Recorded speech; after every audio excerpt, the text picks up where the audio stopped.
Coming up on the Mindful Midlife Crisis. This is why I love mindfulness-based practice so much, is because it's not just the meditation, which you can do.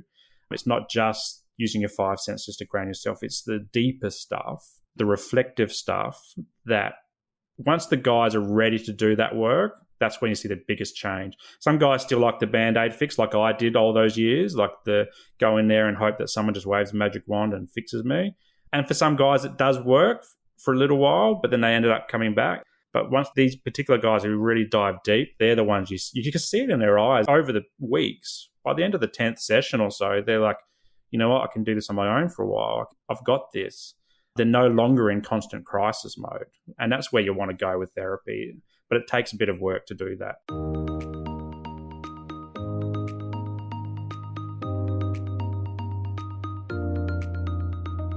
Welcome to the Mindful Midlife Crisis, a podcast for people navigating the complexities and possibilities of life's second half. I'm your host, Billy Lahr, an educator, personal trainer, meditation teacher, and overthinker who talks to experts who specialize in social and emotional learning, mindfulness, physical and emotional wellness, cultural awareness, finances, communication, relationships, dating, and parenting, all in an effort to help us better reflect, learn, and grow so we can live a more purpose-filled life. Take a deep breath, embrace the present, and journey with me through the Mindful Midlife Crisis.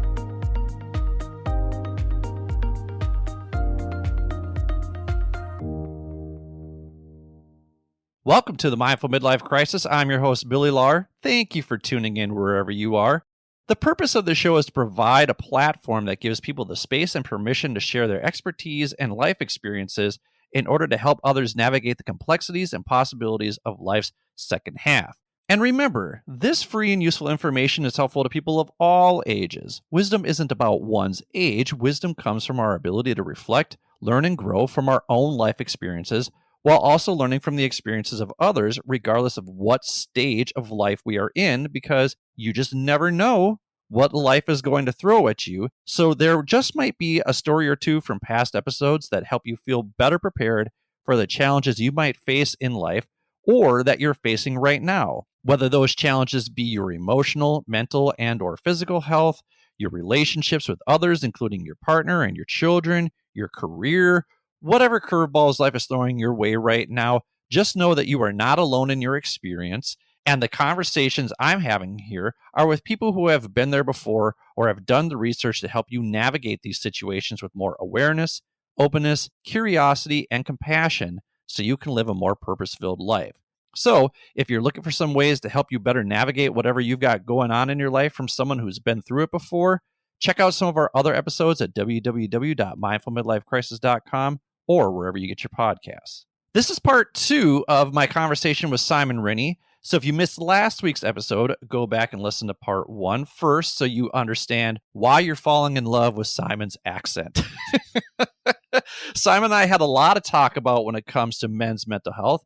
And as you can imagine, if you listen to my episode 66 rant about Chelsea Fagan's comment about no more men talking mental health on podcasts, I wanted to double down on this conversation of men talking mental health on podcasts. So in today's episode, Simon shares with us how he helps men struggling with their mental health navigate fatherhood, how the strict COVID guidelines in Australia had an impact on people's mental health there, and what advice he has for those stubborn men out there who just continue to refuse to seek mental health support. So here we go with part 2 of my conversation with Simon Rinne.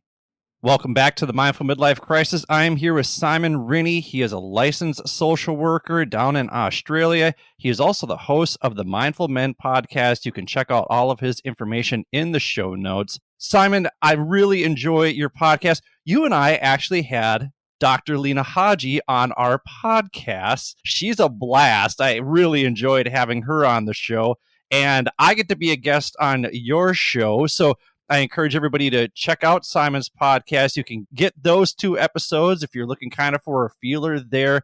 And I would also recommend this episode too, because in one of your episodes, you talked about a spray that one of the footy coaches launched on his team. So we're dealing with 2 sports terms that I imagine you can make sense of for us Americans out there who have no idea what you mean by footy and no idea what you mean by spray. but they are crucial to understanding this dynamic within sports. So can you talk about what happened in that scenario and why you felt the need to talk about it in that episode?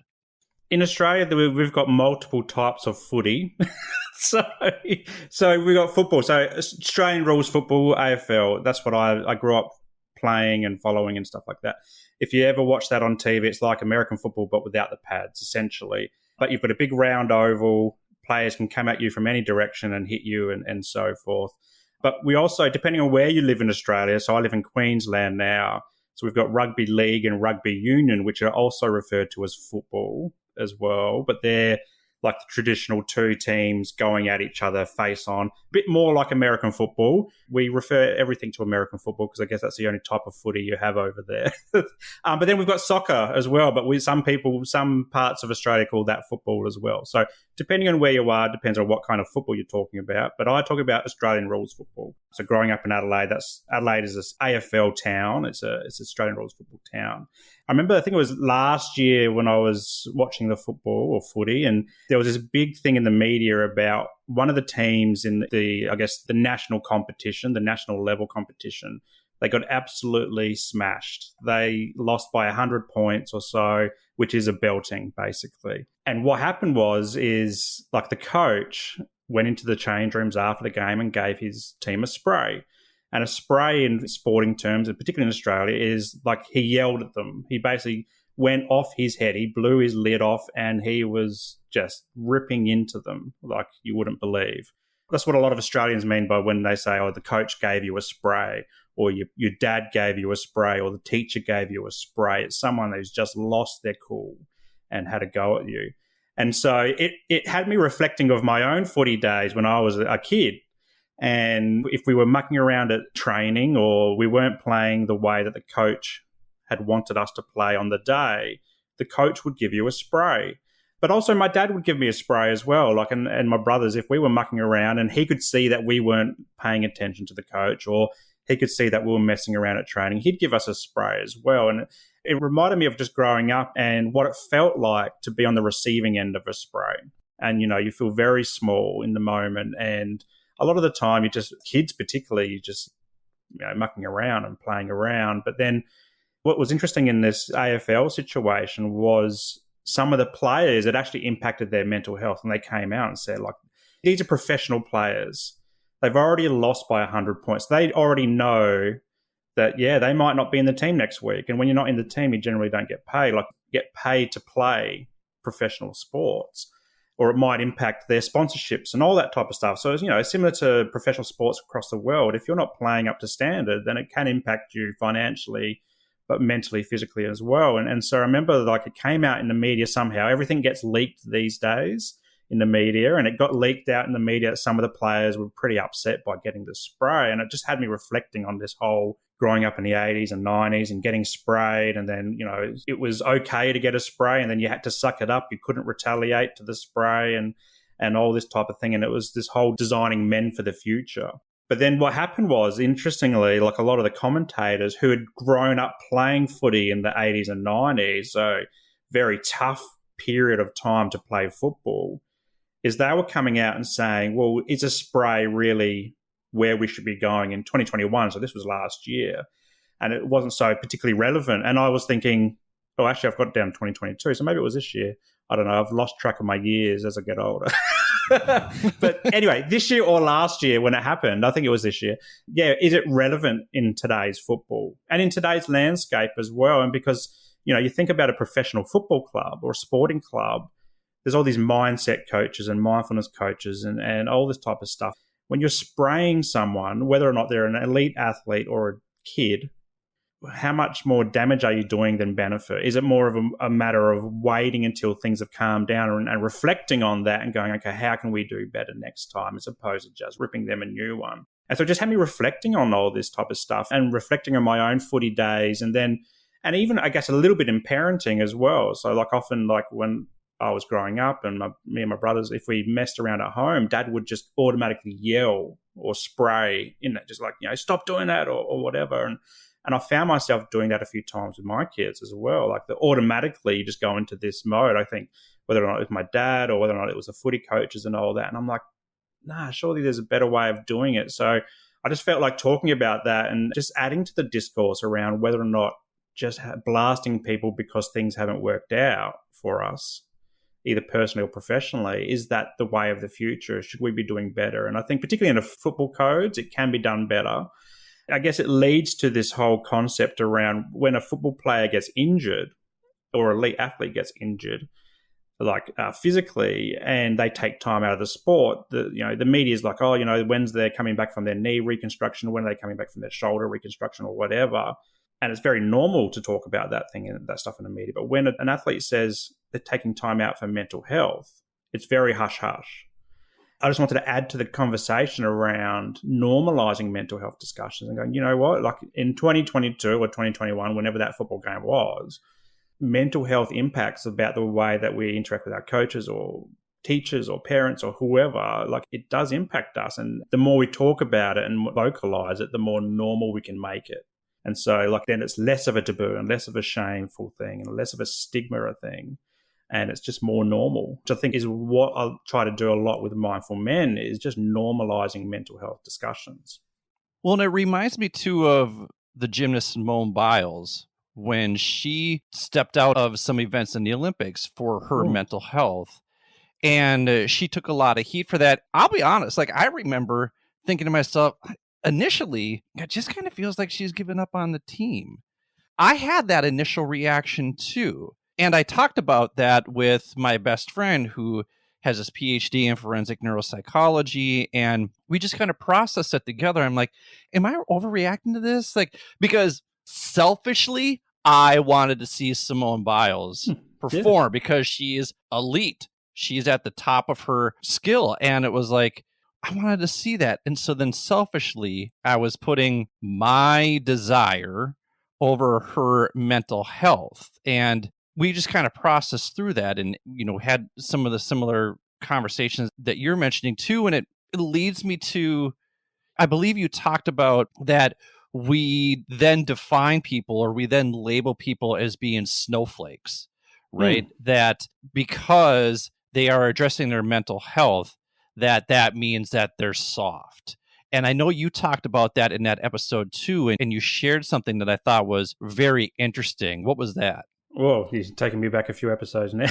I've had a few conversations since then. I think the snowflake stuff comes around, it was those commentators, so from memory, and the commentators were all around, it was divided half and half. So some of these hard players from when they grew up playing, they're like, it's okay in 2022, 2021 to take time out for mental health. That's okay. And that really encouraged me. But then there was the other side of the camp was saying, no, this is this whole snowflake mentality, like, we all have to be touchy-feely around each other and we can't show emotions, and just showing your emotions is a new fad and all this type of stuff. And I think the whole snowflake thing comes from, I think, that old school mentality that, again, we need to suck it up and we need to carry on. We can't show that. And as you were just talking about it, had me reflecting on when I go to the gym. Like, I'm not an elite athlete whatsoever. I'm hardly a novice athlete. I'm hardly a beginner in itself. I need to do more work. But if I go to the gym and if I'm not mentally present in the gym workout, I don't perform. I don't hit that 5K on the treadmill. I don't lift the 10K weights or whatever. I might stop halfway through a set.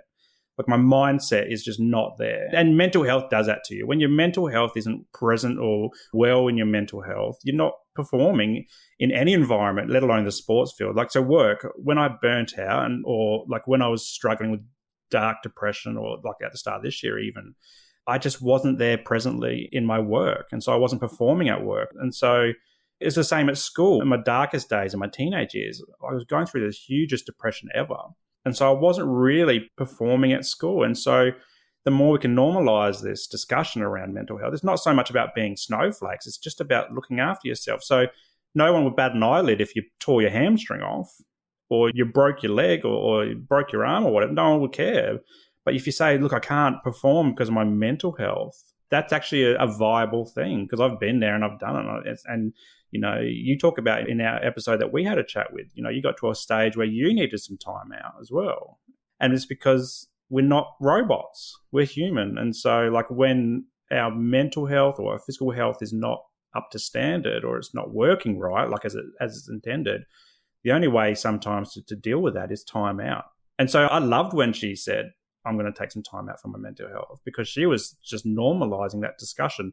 And so what that does is it prolongs her career, because she can go away, take some time out, develop some more tools around mental strength and all that type of stuff, and then have maybe another extra 5-10 years on her career, as opposed to just burning out completely, and just as a young athlete as well. So I think I commended her. And I think the snowflake stuff does come up a bit, particularly in the social media and the media around, that people are using mental health as a cop-out. They don't want to perform, but they actually do. It's just that they're in a space where they just can't physically and mentally to the standard that we probably expect them, whether or not it's that elite athletes in the Olympics, or if it's in professional sport, or even if it's just in our jobs and stuff like that.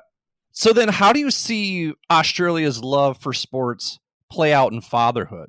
Yeah, I guess I touched on it a little bit there in terms of getting that spray and stuff like that when you're younger. And then me spraying my kids, like when they've done something wrong, and I'm like kind of catching myself in the moment going, no, that's not the dad that I want to be. I talk to a lot of dads these days, and in both my therapy but also in my social space. And a lot of them say that they want to be dads kind of like for the dad that they never had, or the male role models that they never had growing up. And for me, a lot of it is I want to be for my kids the kind of guy that I never had in terms of talking about mental health, because I didn't have that with my dad or my brothers or anybody, like nobody actually. And so when I spray my kids for doing something wrong, and it's not even necessarily them doing something wrong, it's a lot of the time it's me just going into automatic mode with my mental health, particularly my OCD. If I see them doing things in patterns or orders that just trigger my OCD, that's when I just go into automatic spray mode. And I think it's just, a lot of it's just like what we've learned.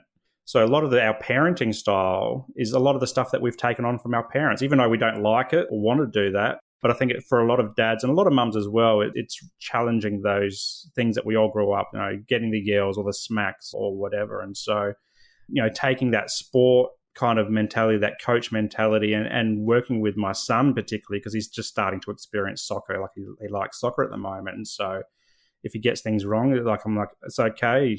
We'll just play around that, and we'll work out a new strategy as well. And the same for my daughter when she picks up sport as well. I mean, a lot of our first few years have been swimming. So it's around not yelling at them because they're not doing the strokes that they're meant to be doing at swim classes. It's actually just being happy that they're in the water and doing something as opposed to nothing. And so, yeah, there's a lot of parents, and myself in particular, that are just keen to explore different ways of parenting based on our childhood and based on our sporting experiences and based on our schooling experiences as well. We're in a progressive period of time, I think, particularly with parenting.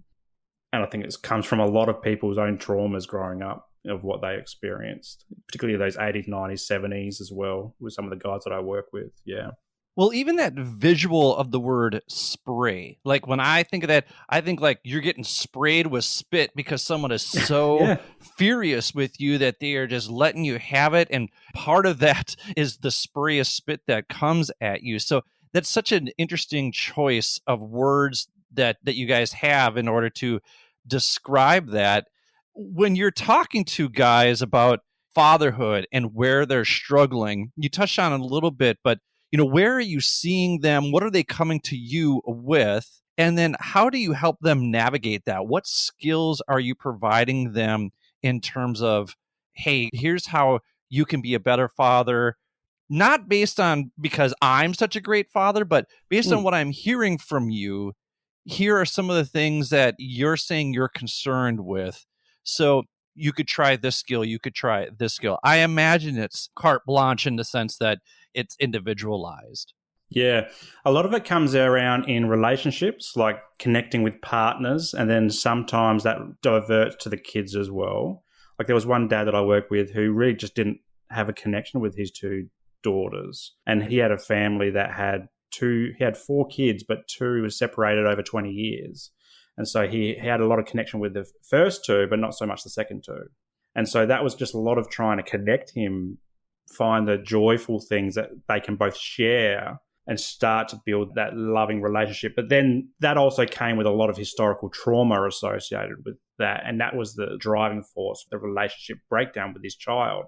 Similar with husband-wife type stuff or partner type stuff. It's how can we address the trauma or abuse or anything like that that's come through the years, which is now impacting the relationship with that other person. So relationships are huge, and it's often stuff that's happened in the past that they just can't let go of, or that they're constantly going over in their mind. Or like I work with one guy who every time something happens in his relationship, he feels like he's at the start of the relationship again, at that moment where he did stuff up. And that's years ago.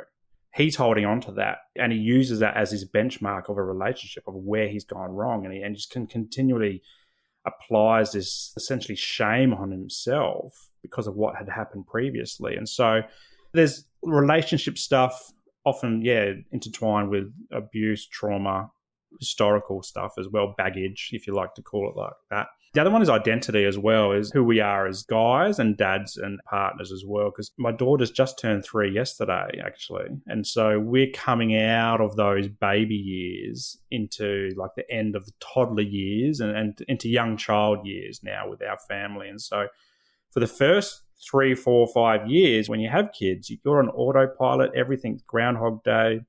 You lose touch of the socialization part of you. Like, instead of going out for dinner at 5 o'clock, you're mindful of the time because you need the kids in bed by a certain time. Otherwise, if they're not in bed by a certain time, they have a rubbish night's sleep, and then you're all wrecked the next day. So you're on a very strict routine with a lot of families, a lot of guys. And I felt this myself going through my early parenting journey, is you just kind of lose touch of that identity of who you are, and because you feel like you're serving others constantly. You're serving the kids particularly, like 99% of the time. And then even with your partner, you might, disconnect a little bit there. So you've got to bring date nights back in to rekindle the relationship stuff with your partner.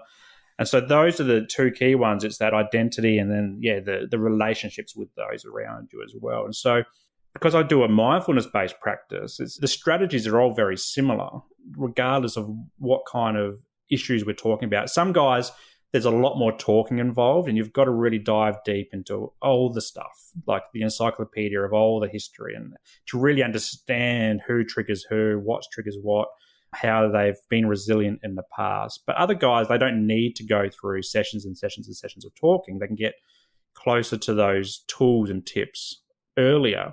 So a lot of it is grounding ourselves in the moment. A lot of it's being just present in the moment, because we're often thinking about, myself included, thinking about all the other things that we've got to do in life, rather than just like the kids in front of us, particularly for dads, like the kids in front of us, the wife in front of us. If we can be more present on that stuff, then the stuff that happened years ago or yesterday or weeks ago, or the stuff might happen in the future, it becomes less important. And so enjoy more of the here and now. And so it's just helping the guys with breathing techniques, mindfulness-based techniques. It's around using our 5 senses just to ground ourselves. The next part is getting out of the thought cycles that like the guys that I work with often find themselves in. They're constantly ruminating about stuff. And so it's simple tips and tricks like writing stuff down, journaling. A lot of guys thought of journaling, but they don't feel like it's a guy thing to do.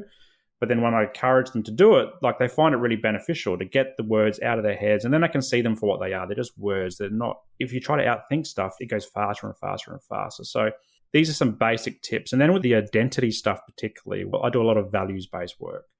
So reconnecting guys with their core values, or helping them identify their core values and going, okay, what makes you get out of bed and what makes you you? And that stuff, once we can get through identifying the core values, we can start to reconnect them with their true sense of self or their authentic self, which is really cool to see that growth once they start to go, oh yeah, I value love and respect and connectedness. And then that helps drive them with values-based goals. So if they're feeling lonely or isolated because they've lost a social circle because they've been a dad for the last 5 years in that automatic kids mode, like baby mode, then it's using those values to push themselves to go and join a sports club or an arts club, or go and join a gym, or whatever it is. That use Meetup to meet people. Yeah, that's right. Yeah, use that type of stuff. And the values helps drive that, helps encourage that, helps give them the confidence to do that. Because when they constantly going, oh, okay, I'm living by my values now, then it helps them to push themselves out of their comfort zone. And so we're constantly looking at that type of stuff. And then when things go wrong, because inevitably in therapy, like you have one good week and then you might have a bad week. And so we can use the bad week to go, okay, what was happening in that week that triggered you against your values or clashed against your values? But then conversely, on the good week, we can go, what were you doing this week that you were living by your values and made that week really good? And so it's this constant, reflective process, which is really great in the mindfulness. This is why I love mindfulness-based practice so much, is because it's not just the meditation, which you can do. It's not just using your 5 senses to ground yourself. It's the deeper stuff, the reflective stuff that once the guys are ready to do that work, that's when you see the biggest change. Some guys still like the Band-Aid fix, like I did all those years, like the go in there and hope that someone just waves a magic wand and fixes me. And for some guys, it does work for a little while, but then they ended up coming back. But once these particular guys who really dive deep, they're the ones you can see it in their eyes over the weeks. By the end of the 10th session or so, they're like, you know what, I can do this on my own for a while. I've got this. They're no longer in constant crisis mode. And that's where you want to go with therapy. But it takes a bit of work to do that. It's interesting that you bring that up because I went twice a month for 6 months. And once I had finally developed a mindfulness practice, then I was able to stop going to therapy, but continue the mindfulness practice. And then I would use therapy as sort of an oil change, that maybe I would go to on occasion. And now that I'm in this life transition, I've talked about BetterHelp on here a couple times, and I'll link the referral code that I have in the show notes, because just with the amount of things that I'm going through, and they're not life crises. I mean, I'm traveling the world right now, but I'm transitioning in my life right out of this career in education into the great unknown. And so there's a lot of stress that comes along with that. For the first year, I didn't do coaching. I didn't do therapy because I'm like, I just wanted to have the experience. But now I'm recognizing I have a lot of thoughts in all this. I have a lot of feelings when it comes to this transition. So I need to talk to somebody about that. Now, I have the mental awareness to do that. And you and I both know that men are a bit stubborn. So what advice do you have for family members and significant others when it comes to initiating these conversations in a way that doesn't put the other person on the defensive? That's a hard one because I was there. Like before I started my own mental health therapies 10 years ago, I was that defensive one. I was the one deflecting, say, it's not me, it's you. And it's different for each person as well. Like you nailed it on the head there in saying like the mental awareness, like your awareness that you had something mentally. And that's where I'm at the moment as well in my own journey. When things are wrong, are not going so good or they're bad or whatever, I've got that awareness now to go, yep, I need to go get help. I need to go talk to someone about this. 10 years ago, 12 years ago, 20 years ago, I didn't have that mental awareness. I didn't know I just tried to outthink it myself. I tried to work through it myself. But what I keep coming back to with this comes up a lot, this question, and I just keep coming back to just holding space. And it's the best thing. Any therapist can do it. Any person can do it. If you're having a mental health discussion, someone comes up to you and goes, Billy, I'm really struggling, and you're not a therapist or whatever, or your brother or sister or your mum or dad's not a therapist, just hold the space. Just be quiet. Shut up. Don't talk because you're not there to solve anything necessarily. You might help solve something. You might give a different perspective, but a lot of it is just them wanting to talk and just offload. And we all feel it. When we've offloaded something in therapy or to a good friend or family member, we just feel so much better. And so just holding space, just being quiet, being comfortable in the uncomfortable moments, silent moments where they're awkward pauses and you're not sure. Like a lot of us like to fill the gaps when there's a pause in the conversation, but it's just about holding space. So you just picture yourself just holding space. I do it like this. I have my hands out in front of me and say, just hold the space. Don't fill it with anything. Just hold it. And so that's the best tip. And I do it all the time in my therapy. I'm a therapist and I don't have all the answers. I don't pretend to have all the answers. I don't want to know all the answers because my brain is already full. But I love holding space. I just love sitting there in that quiet and letting the guys just offload, whatever it is. There's no bias on it. I'm not going to shame anybody for whatever. and then just let them unflow. Like, just let them talk. But if you're in the discussion and all of a sudden you start getting uncomfortable, and that can happen because some topics do trigger us, myself included, just be honest with the person. Just say, hey, I'm not sure if I'm the right person for this particular discussion, but maybe I can help you connect with someone. Maybe it's your doctor. Maybe I can take you to the doctor or help you book in a doctor's appointment. Just go and talk to them, because doctors are fantastic and they're impartial to your family and friends who know often a lot about you. And sometimes some of them gossip around your back as well. So you've got to feel safe with whoever you're talking to. There's mental health hotlines available, particularly in Australia. We've got hotlines you can call, like Men's Line, for example. There's a dedicated men's line where you can talk to people. I found out about one the other day called Friends Line. I didn't even know that existed, but it's if you're feeling just lonely and just want to talk. And people will be on the other end of the phone holding space for you just to talk. And these are for free in Australia. You can just call them up. So these are a wonderful thing. But for men particularly, just recognise, A, in yourself if you're about to unload, or B, if you're holding space for someone who's about to unload. Just recognise that it's okay to be not okay. It's not weak to speak up about mental health. We've done it now over countless hours. You and me. We barely know each other. We've connected over the internet and say, hey, let's have a chat about men's mental health and mindfulness. And it's easy. We've just shown how easy it is. You just talk about whatever. There's no judgment. It's just talking, and it's fantastic. But then if you want to take it further, that's when therapy is really useful. If you want to develop those mindfulness practices, therapy is fantastic for that. There's a wealth of podcasts around, or internet, YouTube stuff. You can get a lot of stuff for free these days. You don't actually have to book in for a doctor. But also, if you're sitting there, and guys particularly, if you're sitting there going, I'm about to go to the pub again this week and drown my sorrows, or I know that it just feels good to go to the pub and just get wasted and not think about this type of stuff. Think about the $200, $300, $400, $500 you might spend at the pub. And instead of spending it at the pub, invest that same amount of money. You can get probably 2 psychology or social work counselling sessions. In Australia, we get subsidised psychology and counselling and social work sessions, so that you might even get 3 sessions, with the subsidised. And just recognise how good it feels for having a long-term fix as opposed to the Band-Aid fix at the pub. The pub's fun to go to, like, don't get me wrong. We've both been there. Right. And there's a social element to the pub, Yeah. but as long as you recognize it as a social element and not a Band-Aid to whatever is ailing you at the time mentally, right? Emotionally at the time. Because if you're going there on a regular basis, I personally have had an issue with having a beer with dinner every night, or the mommy wine culture. I've talked about that before. I have an issue with that because, in my opinion, it is masking something, right? And we talked about that with Carrie Schweer in episode 61. If people want to go check that out.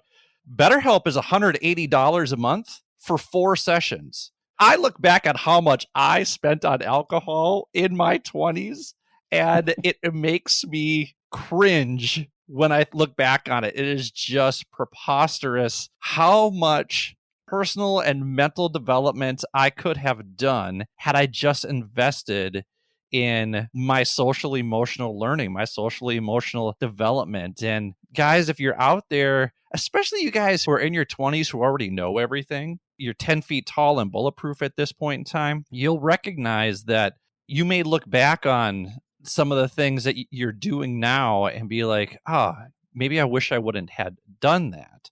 To me, that's kind of the power of regret. I always think regret gets a bad rap, but when I look back on some of the things, there are absolutely things that I regret, but then I'm able to process them. I'm able to reflect, learn, and grow, and move forward in a way where I can say, all right, I don't want to do that again, or that's something I didn't do, and it's something that I'm going to take advantage of now that I have the means, that I have the resources. And if you don't have the means and if you don't have the resources, get in contact with one of us, and we'll direct you to the resources that are manageable for you. And that in turn might be an investment in itself. That will pay dividends in and of itself, so that you're not still wallowing in this funk that a lot of us are wallowing in following COVID.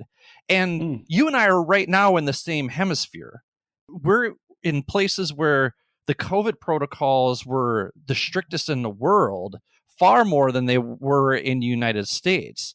So I'm curious, what sort of impact has that had on men's mental health down under based on your conversations? Yeah, it's huge.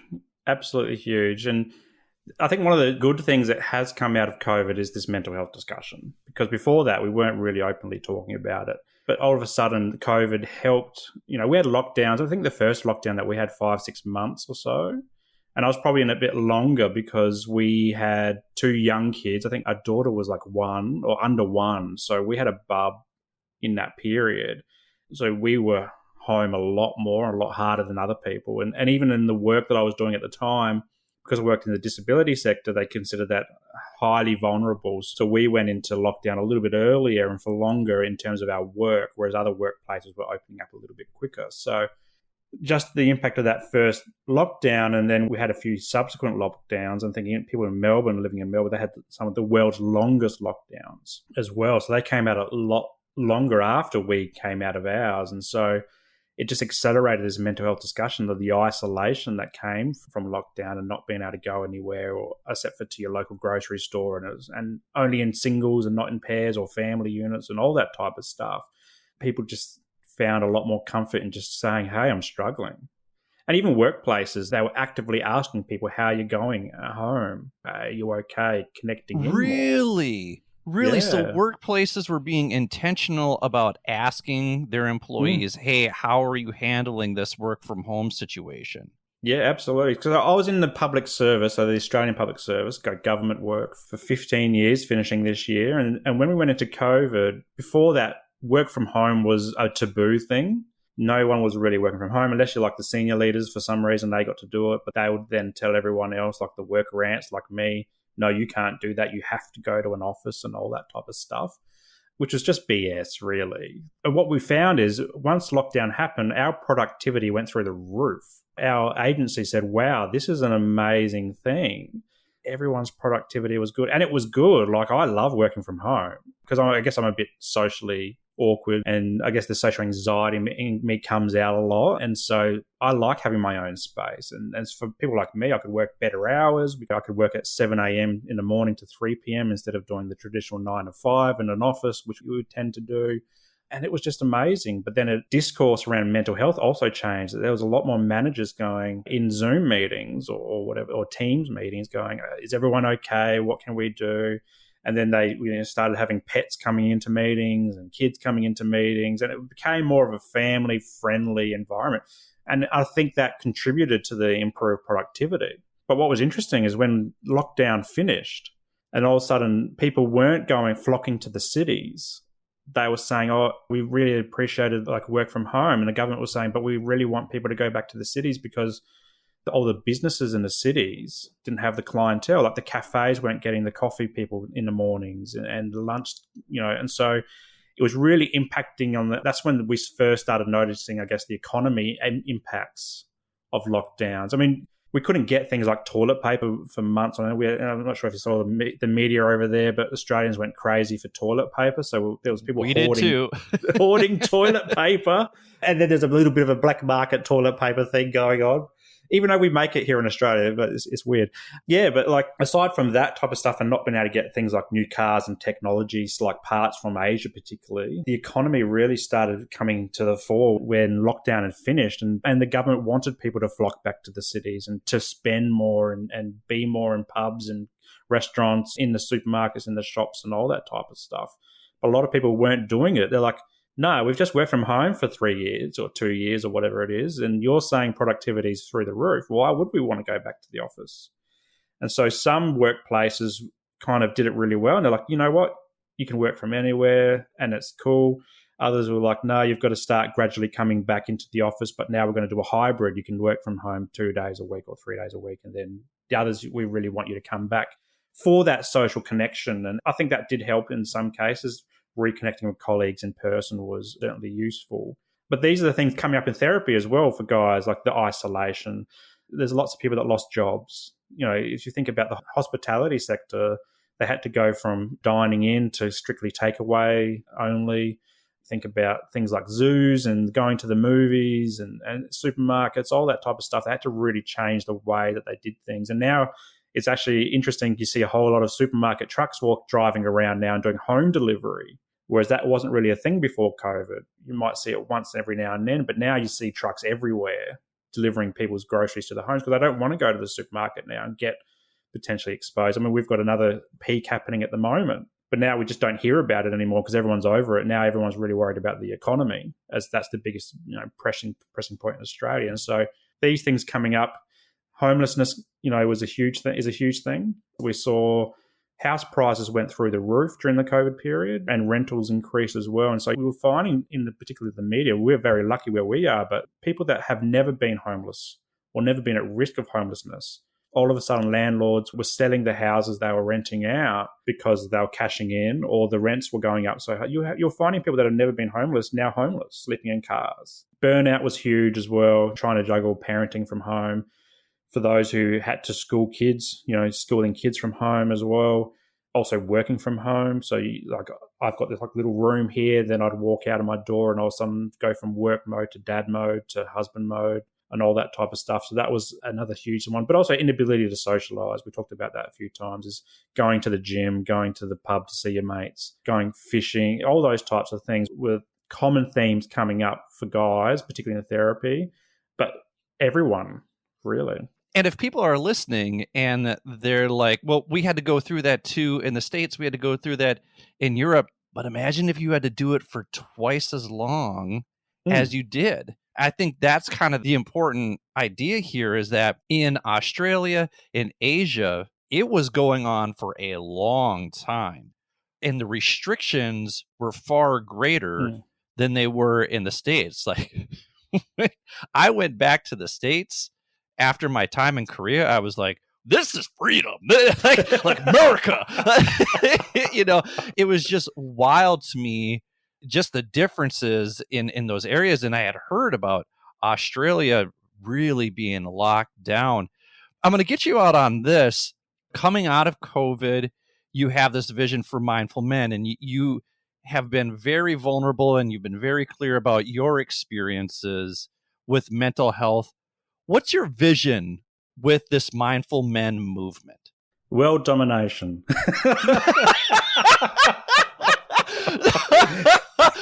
Your episode follows our conversation with Janine Faith, who talks about surviving narcissism. It's on the heels of the self-improvement movement that that isn't a sham, that's really just luring people into your cult. So, all right, what Simon is saying is this mindfulness movement is all a cult that is leading us towards world domination.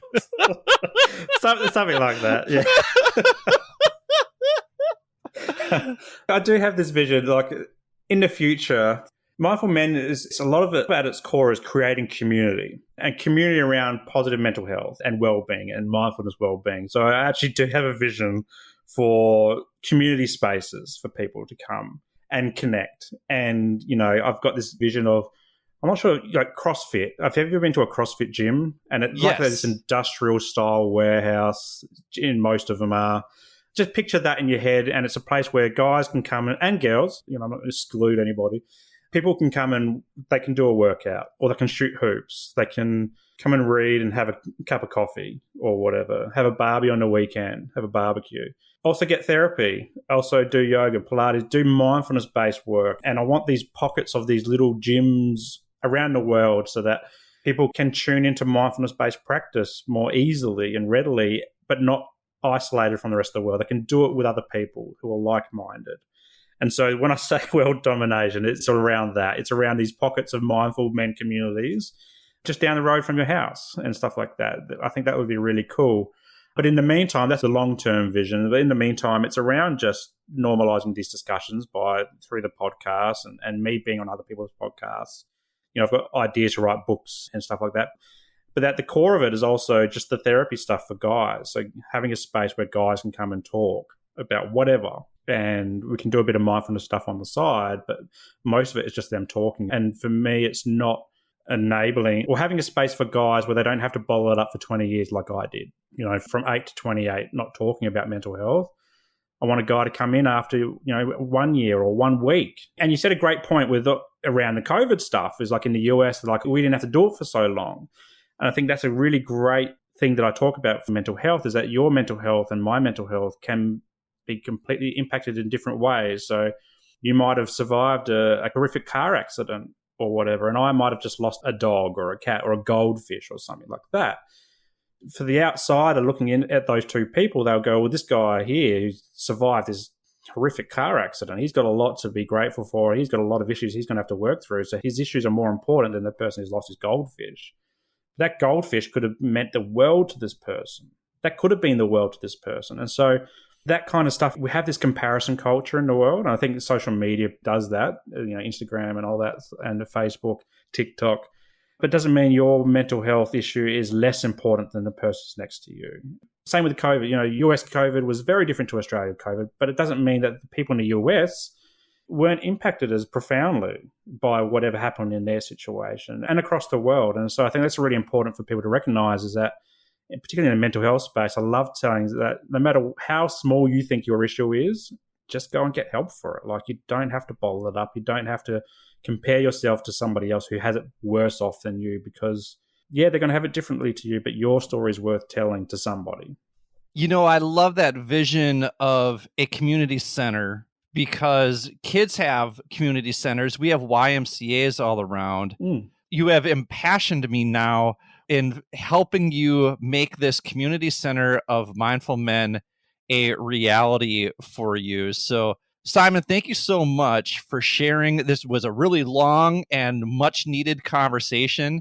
And I just really, really appreciate the time that you took to have this conversation and share your experiences, share your expertise with our listeners. And thank you for sharing your Mindful Men vision with us. We greatly appreciate it. Billy, thanks so much for having me on, mate. I've really enjoyed our chats. We've had a few now, and looking forward to touching base in the future and seeing how you're going, but also sharing more about Mindful Men. Thank you for listening to the Mindful Midlife Crisis. If you're enjoying what you've heard so far, please do me a favor and hit the subscribe button. Also, giving the show a quick 5-star review with a few kind words helps others find and benefit from this podcast just like you are. Finally, please spread the wealth of free knowledge and advice in this episode by sharing it with the people in your life who may find this information and my mission to help others live a more purpose-filled life valuable. My hope is that these conversations resonate with others and inspire people to live their best lives. Thanks again. And now, back to the show. Hey, if you enjoyed this week's episode, you might want to check out these episodes as well. I've got a lot of them here for you. I'll link them all in the show notes, so buckle up, get ready. We've got episode 2 where my good friend and old co-host Brian on the Bass and I discuss research from the Samaritans Project about what factors may be driving middle-aged men to suicide, which is an important topic to discuss because middle-aged men have the highest rates of suicide in any demographic. And quite frankly, I don't think people are talking enough about this mental health crisis for middle-aged men, so we want to bring this conversation to the forefront. Episode 3, where I share my story of navigating my own mental health crisis using mindfulness as my guide out of a life of misery. Episode 11, where we talk to brothers Scott and Lee Morotz about how this podcast helped the two of them open up to each other about their own mental health journeys. You can check out episodes 7 and 9, where Brian and I discuss research from Dr. Luann Brisendine's book, The Male Brain, and what that research says about the way men parent and why men in particular need to do a better job of socializing as we age. You can check out fan favorite Tom Cody in episodes 10 and 35. He shares all sorts of wisecracks and truth bombs about how he's avoided becoming a crotchety old man despite being a crotchety middle-aged man. We love Tom Cody around here. We also love the boss babe, Tandra Rutledge. She's in episode 22. She discusses with us how to prioritize and normalize mental health conversations with our children. And then finally, you can check out episode 62 with Brian Pyatt, who talks to us about how OCD has impacted his life and how he uses both meditation and medication to balance out his mental health. As I said, you can find links to each of these episodes in the show notes or wherever you get your podcasts. Also, all of Simon's information, including links to his mental health services, will be available in the show notes. Don't forget to subscribe to this show wherever you get your podcasts. If you're an Apple listener, leave a 5-star review with a few kind words. And if you're a Spotify listener, click those 5 stars under the show art. If you'd like to share your thoughts on this week's episode, you can find all of my contact information in the show notes as well. Feel free to email me your takeaways from this conversation at mindfulmidlifecrisis@gmail.com. You can also follow me and DM me on Instagram at mindful_midlife_crisis. You can send me a message on LinkedIn at Billy Lahr, Lahr, or go through the contact page at www.mindfulmidlifecrisis.com. While you're there, feel free to sign up for the newsletter so you can get access to the free meditations I send out every Sunday. Finally, I know Simon and I would greatly appreciate it if you would share this episode with the people in your life who may benefit from Simon's expertise and life experiences. The purpose of this show is to help you navigate the complexities and possibilities of life's second half, and we hope this conversation provides you with some insight to help you reflect, learn, and grow. So, for Simon, this is Billy. Thank you for listening to the Mindful Midlife Crisis. May you feel happy, healthy, and loved. Take care, friends.